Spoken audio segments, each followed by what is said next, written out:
les indépendances ont fait croire aux gens que le colon partait, alors que la réalité a démontré qu'il n'en était rien et que le colon est resté et qu'il a conservé tout son contrôle.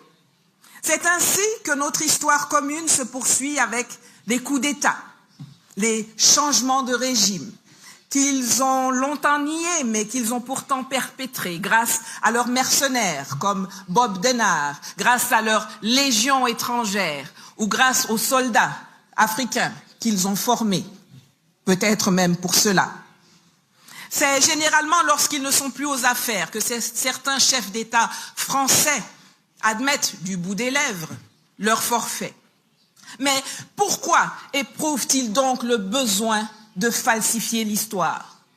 Là d'où je viens, c'est très simple. On dit que lorsque tu mens, c'est parce que tu as quelque chose à cacher. Les politiques français doivent d'abord cacher des choses à leur propre population, dont une partie est anticoloniale et une autre ignorante, se berce d'illusions quant à la grandeur de leur pays ou d'ignorance quant à la provenance de leur confort. Ils doivent ensuite mentir à la communauté internationale, car après s'être posés en défenseurs, en parangons de la démocratie, des lumières, des droits de l'homme, il leur est difficile d'admettre à la face du monde qu'ils ont renoncé à ces valeurs pour devenir des geôliers, des tortionnaires de ceux dont ils avaient la tutelle.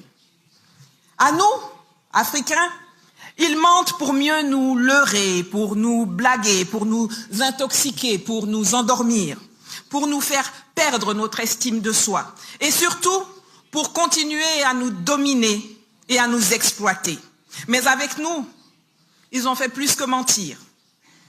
Les éveilleurs de conscience, les empêcheurs de tourner en rond, ceux qui ont eu accès à certaines informations ont été soit intimidés, soit éliminés. Nos dirigeants les plus indociles ont été éjectés ou assassinés. Mais comment font-ils pour falsifier et pour dominer ?